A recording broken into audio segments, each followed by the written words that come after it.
کرائے پر لیتے ہیں۔ جب میں نے یہ بات مینیجر سے پوچھی تو میرے سامان پر ہیرا پھیری کس نے کی، تو اس نے کہا کہ یہ کلین بوائے کا ہی کام ہوگا۔ تب میں نے سختی سے مینیجر کو کہہ دیا کہ کلین بوائے کو میرے کمرے میں نہ جانے دیں۔ وہ سب کچھ تو ٹھیک ہے، پر میں وہ سب کیسے بھول جاؤں جو رات میرے ساتھ گزرا۔ وہ لائٹ بند ہو جانا، جوتیوں کا دیکھنا، یہ سب تو میں نہیں بھول سکتا تھا۔ خیر ہم نے پورا دن انجوائے کیا اور دن گزر گیا۔ رات کو پھر میں اپنے کمرے میں گیا تو میرا سامان پھر سے سلیقے سے رکھا ہوا تھا، جس پر مجھے غصہ بھی آیا اور حیرانی بھی ہوئی۔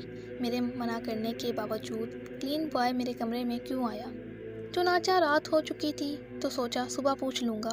رات پھر سے دروازہ بجا۔ ڈرتے ہوئے جب میں نے دروازہ کھولا تو پھر سے وہی سناٹا اور اسی ہی کمرے کی بتیاں جل رہی تھیں، جسے دیکھ کر میری سانسیں بند ہونے لگیں اور حلق خشک ہو گیا۔ میں نے جلدی سے دروازہ بند کیا، لیکن